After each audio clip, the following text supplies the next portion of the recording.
Bonjour Richard Cochiant. Bonjour. 15 millions de spectateurs, 500 représentations, entré dans le Guinness Book comme le spectacle qui a attiré le plus de spectateurs dans sa première année d'exploitation. Il a été joué dans 24 pays en 10 langues. Notre-Dame de Paris, il y a 25 ans que le triomphe est là. Et le triomphe est de retour à Paris, au Palais des Congrès. Et c'est un événement pour vous aussi, Richard Cochiant, de fêter ce 25e anniversaire. Oui, c'était improbable. Lorsqu'on l'a écrite, moi et Luc Plamondon, on n'aurait jamais cru pouvoir durer tellement de temps. D'ailleurs, on ne croyait même pas en faire un succès parce qu'on l'a écrit. C'était complètement écrit du début jusqu'à la fin, hein, sans que aucun producteur ne soit intervenu dans l'écriture. Ouais. Et donc c'est une œuvre, pour moi, on l'a fait par amour et parce qu'on en avait envie. Et on s'est demandé à un certain moment qu'est-ce qu'on en faisait de cette œuvre. Ouais. On a fait tout le tour des producteurs et qui nous ont refusé. Ils ont refusé d'écouter, carrément. C'était un type de spectacle qui ne fonctionnait plus, donc ils ne voulaient pas se lancer ils ne voulaient pas risquer, au fond, de produire un spectacle de ce genre. Et c'est seulement Charles Tallard qui, poussé par une autre personne, est venu par respect. Et il est arrivé, je me rappelle, ce jour-là, en disant « Je viens parce que je vous respecte, mais je n'ai aucune intention de produire cette œuvre. » Et il est sorti de là convaincu. Je me suis mis au piano, j'ai chanté tous les airs, et il était complètement convaincu après avoir écouté tout ce qui a été composé. Oui, je voudrais qu'on revoie ce qu'on vient de voir. Ça, c'est la production 2023 donc, de Notre-Dame de Paris, à Paris. Donc. Et alors, on y retrouve évidemment des artistes absolument incroyables. Iba Tawaji, Angelo Del Vecchio, Daniel Lavoie, qui est absolument fantastique, Gianmarco Schiaretti, Damien Sargue, Alizé Lalanne. C'est quelque chose d'incroyable que ce spectacle-là, Richard. Oui. C'est un spectacle au sens où tout contribue à rendre le public heureux. Moi, ce que je pense, c'est que rarement tous les éléments sont réussis. Voilà. Et c'est rare. Normalement, un spectacle, bon, la musique est bien, les paroles sont moins bien, la mise en scène est comme ci, comme ça. Je pense que dans Notre-Dame de Paris, il n'y a pas de partie moindre. On a, heureusement, ce texte et cette musique qui se sont conjugués merveilleusement. C'était pas évident parce que Luc et moi, nous sommes des personnes différentes, donc ça aurait pu ne pas marcher, mais ça a marché formidablement. Et puis après, la mise en scène de Gilles Maheu, qui est un metteur en scène de base un petit peu underground, hein, ça aurait pu ne pas marcher aussi. La chorégraphie, qui est une chorégraphie moderne, de danse moderne. Et c'est la première fois qu'on avait, au milieu des danseurs, on avait aussi des breakers et des acrobates. Donc c'était complètement nouveau. Et tout ça pouvait ne pas marcher. Voilà. C'est pour ça que j'ai dit que c'est un petit miracle. Ouais. Lorsqu'on réussit à faire une chose si parfaite, on ne se permet plus de changer un élément, hein, oui. Parce que c'est tellement bon que ça marche. Que je disais, Richard, 15 millions de spectateurs depuis 25 ans. On va voir, tiens, ça c'était, alors, je crois en 2017, déjà au Palais des Congrès de Paris, on va voir des images de quand cette Notre-Dame de Paris est toujours là, fait partie finalement quelque part de la vie des gens. Écoutez et regardez ce que disaient, d'ailleurs, on les retrouve la plupart dans la distribution d'aujourd'hui, ces formidables artistes de Notre-Dame de Paris. Nos premières angoisses.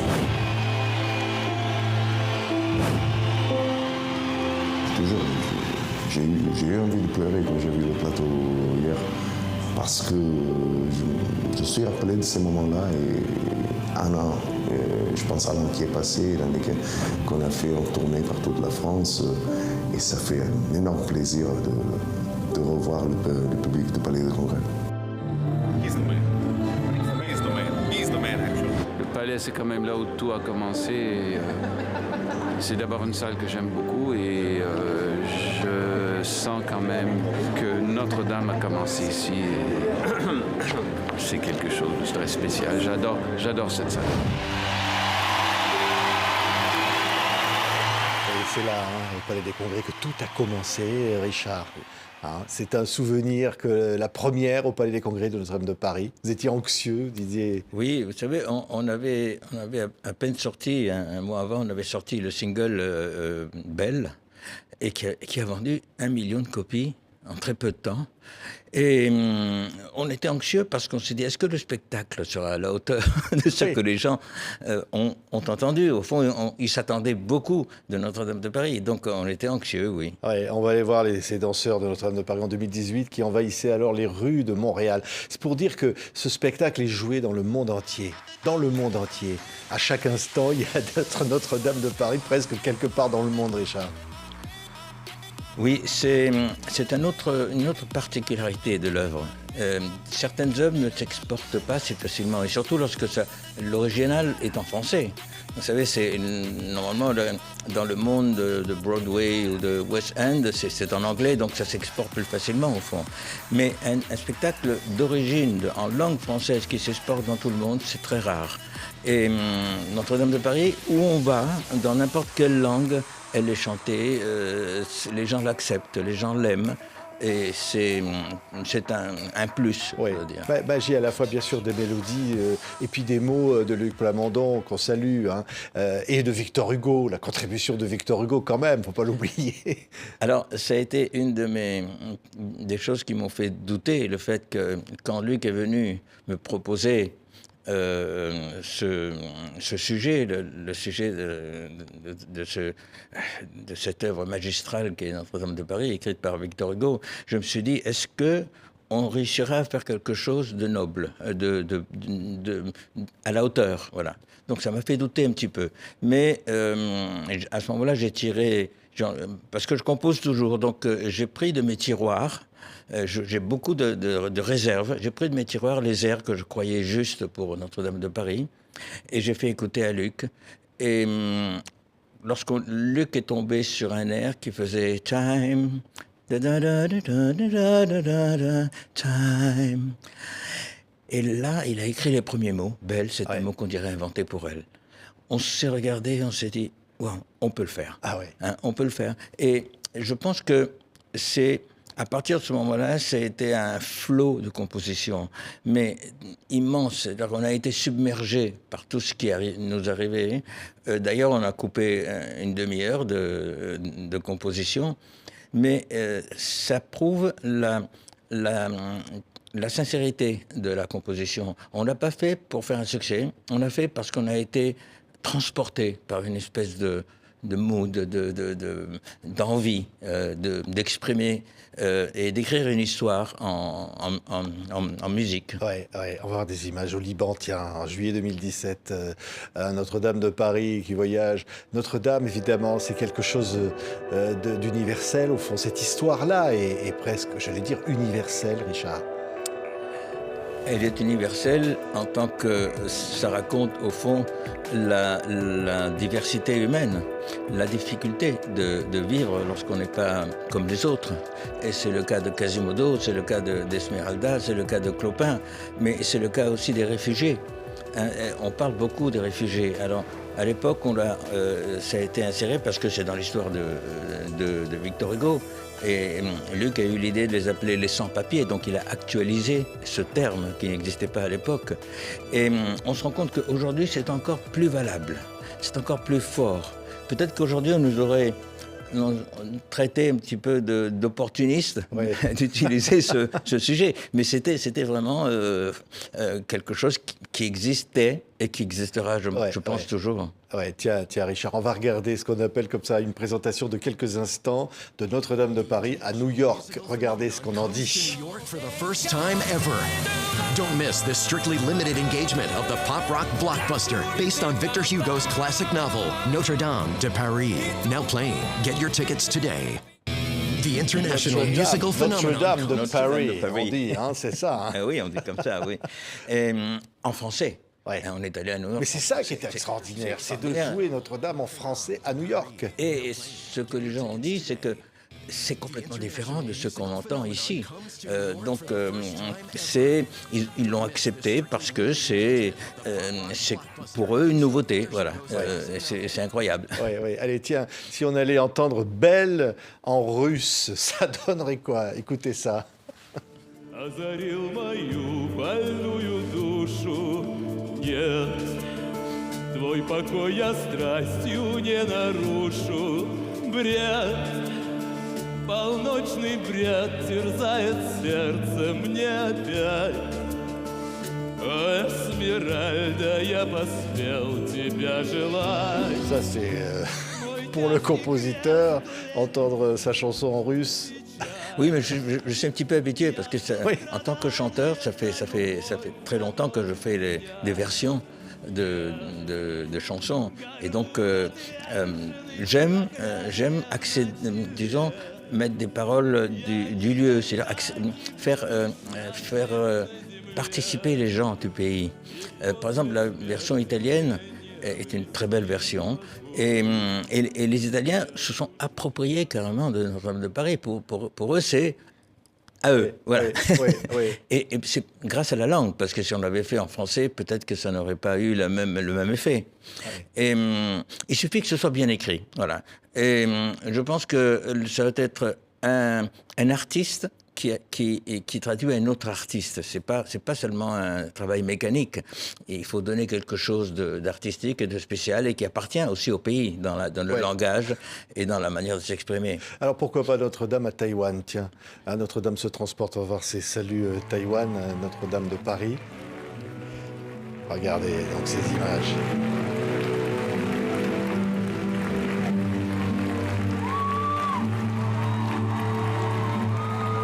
Montrer plein de triomphes dans le monde, Richard. C'était Taïwan. Les Asiatiques sont fous de Notre-Dame de Paris. C'est incroyable, que ce soit Taïwan, que ce soit la Corée du Sud, que ce soit la Chine. Ils adorent ça. On y va toujours, on y retourne encore. D'ailleurs, je retourne maintenant en Corée pour faire la version coréenne, qui est une très belle version en langue coréenne. C'est pour eux, alors pour la Corée, qui est un petit peu le leader dans le secteur de ce genre de spectacle dans toute l'Asie. Pour eux, c'est un exemple absolu. Voilà, Notre-Dame de Paris est quelque chose qui a recréé l'envie de faire venir les gens. Et c'est la même chose en France, au fond. Ouais. En France ou en Italie, c'était après disons, Starmania, qui 20 ans avant était arrivé. Toujours avec Luc Plamondon pour les textes. Et il y a eu ce temps, ces 20 ans qui se sont passés et il n'y avait plus de ce spectacle. Donc Notre-Dame de Paris a rénové complètement l'envie des gens d'aller voir ce genre de spectacle. Ouais. Il y a une voix qui donnait envie, en tous les cas, un compositeur qui est derrière tout ça, c'est vous, Richard.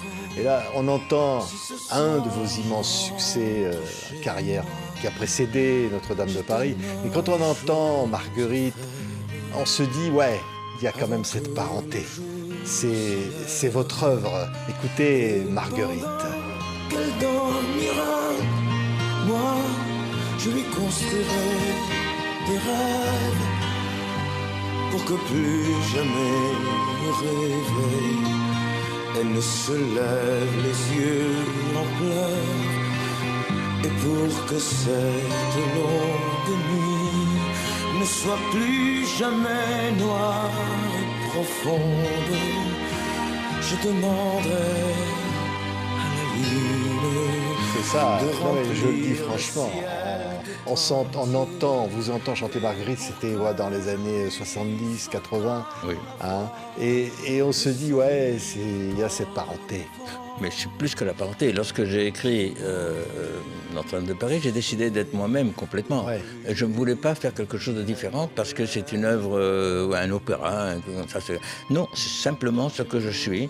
Et on reconnaît dans Notre-Dame de Paris tout ce que j'ai fait avant. Il y a des chansons comme Dieu que le monde est injuste, ou bien alors une chanson aussi que j'aime beaucoup, qui est Tu vas me détruire. Ce sont des chansons que je j'aurais pu chanter moi-même. Oui. Voilà. Et On d'ailleurs, va je les ai entendre- chantés avant on va les entendre autres. Coup de soleil, on va entendre un bout de coup de soleil de vous encore. Ça, on aurait imaginé même cette mélodie-là aurait pu se trouver dans Notre-Dame de Paris, Richard. Oui. Cette mélodie est très différente. D'ailleurs, c'est une mélodie de Jean-Paul Dréau, je n'ai pas écrite moi-même. Et elle est très différente. Elle m'appartient parce que je l'ai chantée.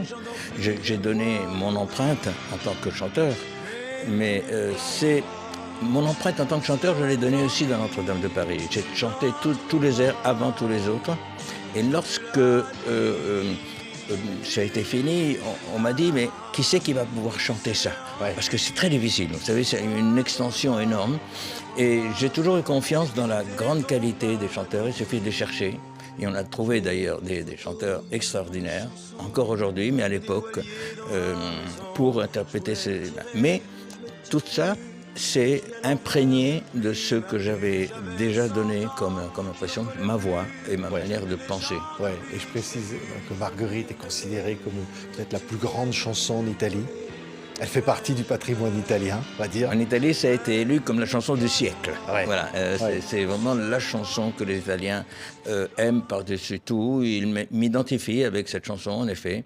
Mais j'ai une grande carrière en Italie, très, très étendue, et les gens me connaissent depuis longtemps. Ils m'aiment parce que peut-être je suis différent. Ouais, ouais. J'aime cette différence. Et ils vous attendent votre retour derrière un piano pour qu'on entende à nouveau votre voix, Richard, que je chante extrêmement extraordinaire. Vous pourriez... Ouais. Si je dois décrire ma voix, c'est pas seulement une voix, c'est une âme. Ouais. Et je crois que, et c'est ce que je demande toujours aux chanteurs de Notre-Dame de Paris, ça ne suffit pas le côté esthétique d'une voix. Il faut donner quelque chose qui est au fond de soi-même. Il faut peut-être pas que ce soit extrêmement parfait, mais je pense que les gens aiment découvrir une personne de l'intérieur. Ouais, c'est ce qu'avait fait Bruno Pelletier. On a cette version du Temps des cathédrales et toute première production. Écoutez, Bruno Pelletier. Tenteront de vous la transcrire pour les siècles à venir. Il est venu le temps des cathédrales. Le monde est entré dans un nouveau millénaire. Ça, c'est grandiose, quoi. Hein. Il y a quelque chose de absolument... Vous savez, le succès, c'est vraiment improbable. Cette chanson, j'ai beaucoup douté sur cette chanson parce que je vous avoue que je la trouvais un petit peu primaire. Et pourtant, elle ne l'est pas. Mais c'est cette simplicité d'exposition qui peut-être fait la qualité, la qualité de la mélodie. Je suis italien dans l'âme mélodique des Italiens. Peut-être ça vient d'un passé profond, ça vient de l'opéra, ça vient de tout le folklore de Naples qui est extrêmement mélodique. Mais j'aime aussi les paroles et j'aime que les deux se conjuguent exactement d'une façon. C'est-à-dire qu'une belle chanson pour moi, c'est quand une chanson, quand on ne peut pas diviser le texte et la musique, les valeurs sont les mêmes. Et je pense que c'est le cas de Notre-Dame de Paris dans plusieurs chansons. Ouais. C'est aussi peut-être le succès de Notre-Dame de Paris. Ouais, et notamment dans Belle, évidemment. Alors, Belle, d'après nos confrères de TF1, dans un sondage, avait été, elle, qualifiée de chanson du siècle préférée des Français. C'est-à-dire que là, c'est quelque chose qui touche au cœur. On a la voix de Garou, là. Hein, le premier qui a donné corps à ce titre incroyable. Absolument. Et qui continue. C'est quelque chose de presque... Garou, Patrick Fiori et Daniel Lavoie. Ouais. Ça devient un air du répertoire. Comme au fond, Notre-Dame de Paris est un opéra, conforme aux grands opéras, finalement. Alors, Belle, c'est devenu un standard, comme plusieurs de mes chansons. Mais pourquoi? Parce que je ne l'écris pas à la mode. Hein, je ne veux pas être dans la mode.